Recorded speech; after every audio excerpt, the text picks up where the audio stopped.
No super fim de semana, vem aí, Agenda Gilce Campos. Oferecimento Policlínica Granato, saúde e bem-estar ao seu alcance. E Rio Cenário.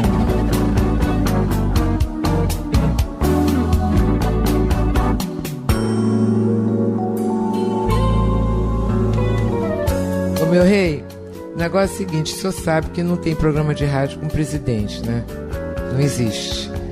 O senhor sabe que esse tem, Juninho Tititi, que há 5 anos é o presidente desse programa. Tudo bom, meu rei, não estou reclamando. O senhor gosta, tudo bem. Mas o negócio é o seguinte, o ar dele está mudando. A maneira de cortar para comercial. Ele está entrando de uma maneira sem fazer fofoca, meu rei. Eu sei que o senhor gosta dele. Meu rei é Miguel Nasser. Tem que explicar para quem não sabe. Miguel Nasser é o dono da Rádio Manchete. E eu só começo o programa falando nele, que eu puxo o saco dele legal. Aliás, presidente, quem limpa a mesa de meu rei sou eu, direito sou eu, não é você não. Bom, mas então já falei com o meu rei, quero dar bom dia para os meus queridos ouvintes do Agenda Gilce Campos, que hoje nós vamos conversar, olha gente, estou falando sério com vocês, que 2 dos artistas mais importantes do Brasil. Porque quem é artista? Artista é aquele que compartilha, que faz a nossa consciência crescer. É quem nos dá, sabe, o colo para a gente ampliar o nosso conhecimento. Eu sei que os professores são importantes, mas existem certos artistas que são mais, porque eles embelezam, nos dão chance de ter contato com a beleza. Então, Vamos, presidente, vamos apresentar os nossos convidados? Vambora? Convidados batendo palma! Convidados batendo palma!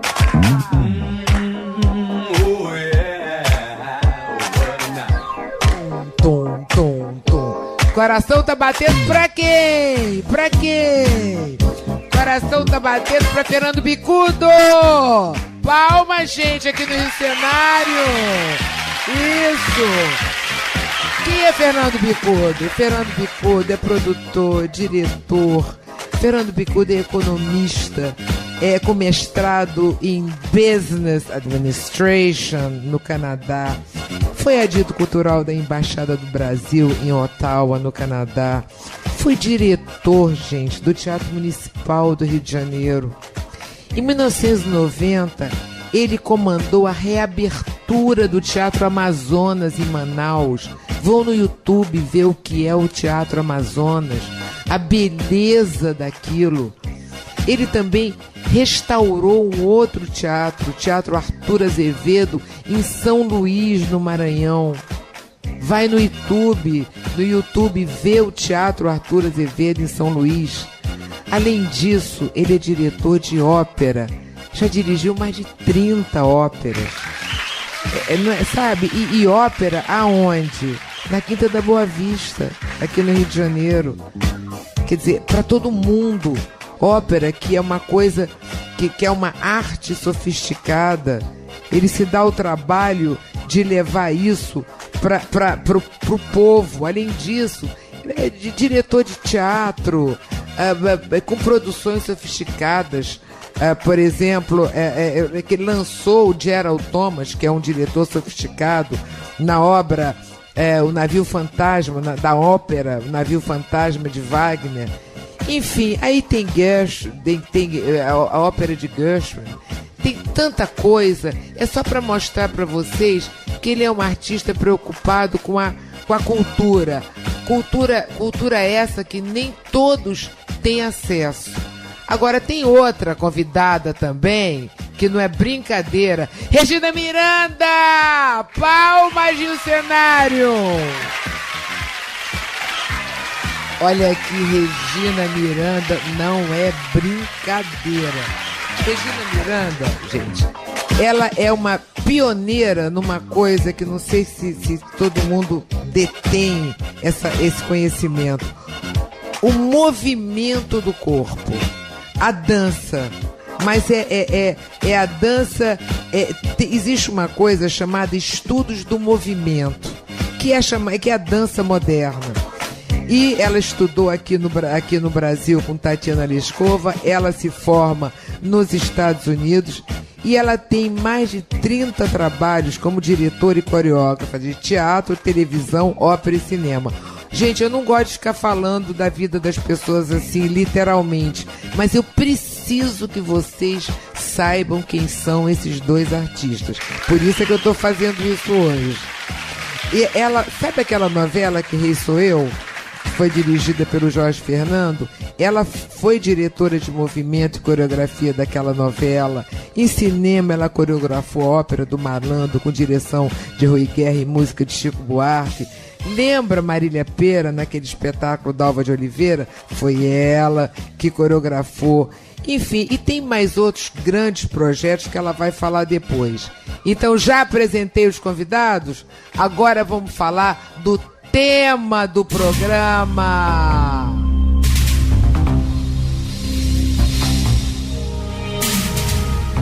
Eu tô com pessoas aqui que detêm poder, né? Eu tô com duas pessoas de poder. Quem estuda tem poder, quem sabe tem poder, quem ultrapassa nossas fronteiras só com a cultura tem poder. Fernando Bicudo, eu vou começar com você. A gente tem condição de ampliar uma experiência como a sua para outras pessoas no Brasil? É uma alegria, em primeiro lugar, estar aqui com você, Gilce. Depois, várias vezes estive com você, depois eu fui para o norte e perdemos o contato, e te ver de novo com o programa é uma maravilha. Levar a cultura ao povo é você levar a identidade de uma nação ao povo, né? Quando eu fui diretor artístico do Teatro Municipal, eu criei um programa de formação de plateia, que naquela época o Darcy era meu secretário de Cultura, e nós fizemos com que os alunos do CIEP viessem ao Teatro Municipal para que eles tivessem uma noção maior do que era a música, do que era a dança, do que era o canto, a ópera, enfim. E por que o Teatro Municipal era tão importante e é tão importante, né? O Teatro Municipal foi eleito uma das 7 maravilhas do Rio de Janeiro, o único prédio cultural de nossa cidade que ganhou esse título. E eu me lembro, você falou na Quinta da Boa Vista, me lembrou que quando eu fiz a Aida no Teatro Municipal, a Ópera Aida de Verdi, que é considerada uma das produções mais difíceis de se levar e que foi uma maravilha para mim. Eu levei 2 anos para montar esse espetáculo. Quantas pessoas em cena na Quinta da Boa Vista? Eram 550 pessoas no palco. Olha bem para lá para o público que vai te ver no YouTube. Você botou quantas pessoas? Não, eram 550 pessoas no palco do Teatro Municipal. E depois eu tive a felicidade de poder levar essa produção com todos os cenários, os cavalos, os figurinos, exatamente como foi feito, para a Quinta da Boa Vista. E nós reunimos um público de 500 mil de pessoas, que é recorde até hoje. Nossa. Né? E isso foi uma satisfação muito grande, você levar uma arte considerada elitista para uma plateia de 500 mil pessoas, né? Portanto, eu acho que o público ele é sedento do saber, ele é sedento do belo, e os nossos educadores eles precisam de ter a consciência. Você falou de levar as crianças, eu acho que isso parte da nossa escola, né? Eu acho que eu sou franco defensor das escolas em horário integral, para que no segundo turno nós tenhamos arte, tenhamos esporte, tenhamos aula de quem somos nós, né? e qual é o destino do Brasil, qual é essa especificidade que nós temos como nação, que o Brasil é um país único, né? Reconhecido no mundo por reunir todas as culturas, todas as raças, né? E eu acho que nós temos que ter essa consciência, e as nossas crianças principalmente. E a Regina Miranda também... Regina, você já fez espetáculos também com muitos atores, não já? Conta aí pro público. Eu vou contar, então. Bom dia e obrigada por estar aqui. Além do prazer de estar com você, ainda estou com um amigo de longa data. Então é um duplo prazer. Isso. E eu gosto de coisa grande. Aliás, o Fernando participou do meu primeiro grande espetáculo, que foi a Divina Comédia, que ocupou todo o Museu de Arte Moderna, desde as partes que ninguém vê, né? Lá embaixo, passando por todos os salões de exposição, até, inclusive, no teto, onde também ninguém vai, né? Então, eram mais de 8 mil metros quadrados de cena. Então, ali eu peguei gosto por coisas grandes, né? E eu trabalho em todos os tamanhos, mas, por exemplo, esse ano, eu dirigi artisticamente o projeto Porto de Memórias, que aconteceu na zona portuária do Rio de Janeiro e em lugares históricos da cidade.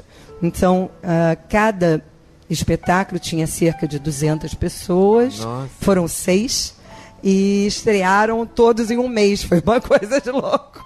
Todos os 6 estavam sendo preparados ao mesmo tempo. Então, era uma média no total, a gente estava trabalhando com 400, 500 pessoas, na medida em que alguns se revezavam, né? Mas era o quê? Era um espetáculo? Eram 6 espetáculos? Eram 6 espetáculos absolutamente diversos, cada um contando fatos da história da zona portuária do Rio de Janeiro. Então, assim, para dar um exemplo, um foi no Cais do Valongo e falava sobre a venda dos escravos. O outro foi a chegada da princesa Leopoldina e o que ela trouxe, inclusive, né, eu acho que uma das primeiras mulheres que vem de fora e se coloca como pensadora na cidade. Teve uma história triste com o marido, mas teve uma história bonita com o Brasil. Então, vamos para vocês verem o que é você levar a cultura. Esse episódio da nossa história, que ela leva para o Porto do Rio, conta a história, Princesa Leopoldina, para as pessoas verem como você transforma isso para levar para o público. A Princesa Leopoldina, ela é prometida em casamento, como criança ainda, né? Há 12 anos. E ela é prometida a Dom Pedro I. E ela era, inclusive, uma pessoa que trabalhava, né, nos acordos de paz na Europa, era uma pessoa muito culta, falava 5 línguas, música, literatura e ciência. E ela veio para cá para fazer o primeiro museu de ciências. E vem para cá e o Dom Pedro começa um caso com outra pessoa, com, né? A Marquesa de Santos, que todo mundo gosta desse caso, né? Mas é um caso assim tão interessante. Eu acho que a Princesa Leopoldina é mais interessante, porque foi ela que fez. Ela era bonita? Para o gosto da época, sim. Para o gosto de hoje em dia, talvez não. Se bem que eu acho que a gente está evoluindo para uma beleza mais eclética do que nos últimos 10 anos.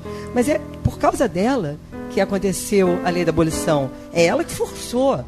Ela que começou todo um movimento em termos de botânica e ciência.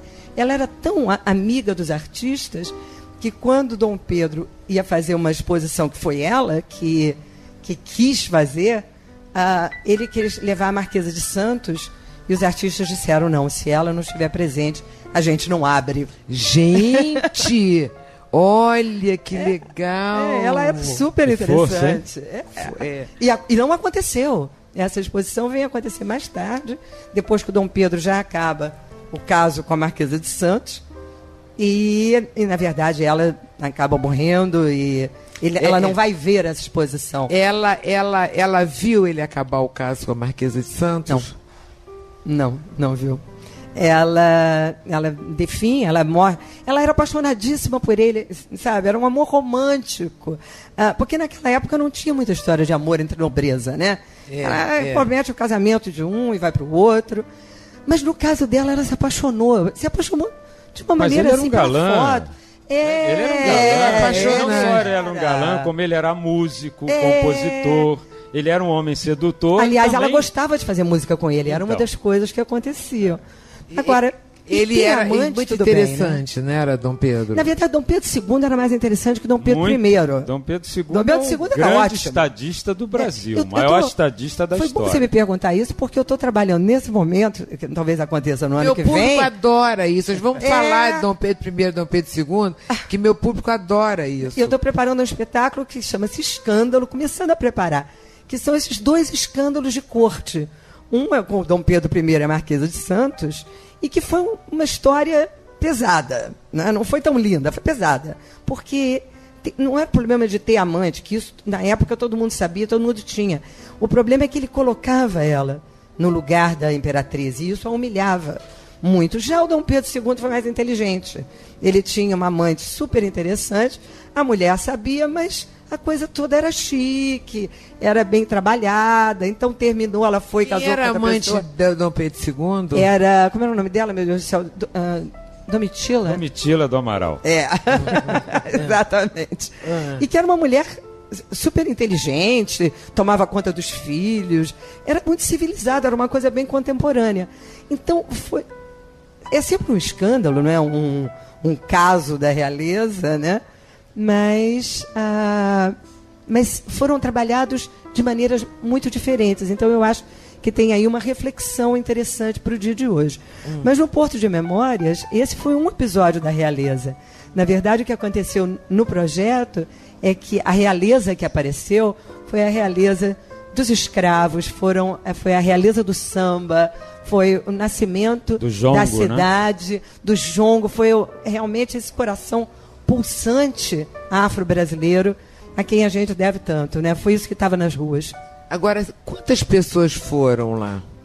Foi muito variado, né? Porque, por exemplo, a gente teve um dos espetáculos que foi na Pedra do Sal, lotou. Até porque a Pedra do Sal em si já é um lugar onde as pessoas vão, e é um lugar maravilhoso, que vale a pena ir, tem música ótima. Esses recantozinhos, fica num cantinho, né? Aqui do centro, e as pessoas vão. Falou que é na Pedra do Sal, vão. Como é que chega na Pedra do Sal? Eu gosto de explicar tudo para os meus ouvintes. Olha, depende, é assim. Você sabe, Bicuda, ajuda. Tudo fica na região do Januário ajuda, todo mundo ajuda. Tudo, na verdade, fica muito próximo. Eu acho ótimo você perguntar isso. Por quê? Porque o que aconteceu? Por exemplo, no caso do Valongo, a gente teve um público médio, não teve um público enorme. Porque apesar de ser um lugar muito bom, ele fica muito vazio e as pessoas têm um certo medo. Agora vai melhorar, porque agora o Hotel Barão de Tefé está sendo reconstruído, então eu acho que ali vai virar também um ponto interessante. E se você permite, Regina, claro. ali no Cais do Valongo, que é o mesmo local do Cais da Imperatriz, né, que o Cais da Imperatriz ficou em cima do Cais do Valongo, isso. Tem também o prédio que foi reformado, que é o prédio onde está o projeto Ação da Cidadania, do Betinho, sim. Que foi um prédio construído pelo André Rebouças e que foi restaurado belíssimamente e que recentemente, eu inclusive tive a felicidade, mês passado, de fazer um espetáculo pela celebração dos 20 anos da criação do projeto da cidadania. Então, a cidadania, num certo sentido, está ali no Valongo, está ali na Imperatriz, e é um centro do Rio que o prefeito ele está certíssimo em revalorizar aquela área, né? Porque ali tem a memória. Bonito, né? As pessoas falam, você conhece o túnel Rebouças, mas pouca gente sabe quem é André Rebouças. André Rebouças era um arquiteto, engenheiro negro, que era o arquiteto favorito de Dom Pedro II. E que foi o primeiro, não foi? Dom Pedro II. Dom Pedro II. Foi o primeiro que foi aceito. Exatamente. Assim, foi na corte. Exatamente. E ele, inclusive, ele foi um dos incentivadores de Carlos Gomes, né? E era uma pessoa muito influente e um homem de visão, um homem de uma grande visão. Então aquela região ali tá, hoje em dia, eu tenho ido bastante ali. Eu também. Tá muito agradável e já se circula muito bem. Já dá mais para circular, que é uma coisa importante, né? O Rio é uma cidade que não convidava muito ao caminhar, a não ser pela orla, né? Aqui as coisas, embora próximas, né, elas se tornavam distantes, porque entre uma e outra haviam regiões escuras, regiões perigosas, você já não vai. Agora já está havendo maior circulação, e na hora que entrar o projeto da orla, aí eu acho que vai ser a região sensacional do Rio de Janeiro, que une história com contemporaneidade, e algo muito interessante é que o pessoal que habita esse lugar é consciente da sua importância no lugar, está discutindo e fazendo parte, e eu tenho estado em todas essas discussões, está fazendo parte dessa nova vida para a história que já existia. Né? Na verdade, nós estamos tomando conhecimento de algo que quem habita o lugar estava sabendo, mas estava fechado. Quem nasceu ali, Regina, você com certeza sabe. Quem nasceu ali foi o padre José Maurício, né? Não sabia não. Ele nasceu ali na Saúde, ele na Gamboa, né? Ele foi o grande compositor brasileiro do tempo ainda de Dom João VI, né? Quer dizer, já naquela época. E é muito curioso que quando a corte de Dom João chegou ao Brasil, ficou surpresa pelo fato de termos um compositor que as pessoas não entendiam qual era a sua formação musical, e ele chegou a compor mais de 400 peças sinfônicas e corais e canto gregoriano e tudo mais, a missa pastoril, a missa em mi, a missa em si maior, enfim, são obras de nível internacional, né? E ele é daquela região, né? Então de lá não, que ótimo. Pois é. Então, inclusive no final eu fiz a missa do padre José Maurício nos 20 anos da Ação e Cidadania, para valorizar o local, evidentemente, né? Então, quer dizer, eu acho o seguinte, Gilson, você começou nos colocando questões no início do programa, e você me permite fazer um preâmbulozinho para voltar ao seu ponto. Nós estamos no meu ponto, que é a cultura. Eu acho o seguinte, é curioso, porque cada país tem os grandes países, os grandes players, né, do mundo, eles têm as suas personalidades, as suas filosofias, né? A filosofia nasceu na Grécia, enfim, e depois nós tivemos os franceses com Descartes, com o iluminismo, depois tivemos a filosofia dos alemães, né? Tivemos os ingleses, os americanos vieram com o liberalismo. Cada país tem a sua... que a filosofia é a ciência da vida, né? Isso é que é filosofia, né? E o Brasil, ele tem a sua própria filosofia e ela está muito indefinida hoje. Por um acaso, eu faço parte de um grupo de estudos que está tentando colocar as bases, já fizemos algumas publicações sobre essa filosofia brasileira, a maneira brasileira de se viver. Existe o American Way of Life. Existe o American Way of Life, que o americano vende através do cinema, através da televisão. Através da própria internet. Da internet. Exato, e com isso ele vende a sua civilização e assim coloniza o mundo. E se nós não valorizarmos a nossa maneira de viver, a nossa filosofia, a nossa forma de encararmos a vida, nós seremos colonizados. Então, hoje em dia, os povos, eles não são mais conquistados nem militarmente, nem economicamente, mas são colonizados culturalmente. Então, o Brasil, que é um país que tem uma das riquezas mais diversificadas cultural, em termos de cultura que existe no mundo, precisa de ter essa consciência. E no nosso grupo de estudos... Posso dar uma partezinha nisso? Que eu acho que isso que você falou é tão importante, né? Essa diversidade que a gente tem. Eu gosto de brincar que aqui não é ou preto ou branco. Aqui nós temos todas as gamas. 50 milhões de tons de cinza. Não é? E isso é uma riqueza maravilhosa. Né? A gente muda de bairro, basta mudar de bairro, que os tipos de beleza vão mudando. Você muda de escola de samba, né? Eu fui de Salgueiro, fui coreógrafa do Salgueiro e com muita honra, estandarte de ouro, né? De comissão de frente, né? Ai, que então, bom. Eu me lembro de chegar no Salgueiro e eu estava acostumada a fazer um certo sucesso. Mas lá eu não fiz nenhum. Meu tipo não era o tipo do lugar. Então, cada bairro do Rio tem a sua beleza, a sua maneira de ver, a sua maneira de se apresentar, né? E tem uma brincadeira que faz parte dessa filosofia do Rio, né? Que diz que em todas as outras cidades as pessoas se vestem para sair. E no Rio de Janeiro as pessoas se despem para sair. A pessoa quer ficar à vontade. Colocar verdade. Seu short, colocar sua chinela rasteira.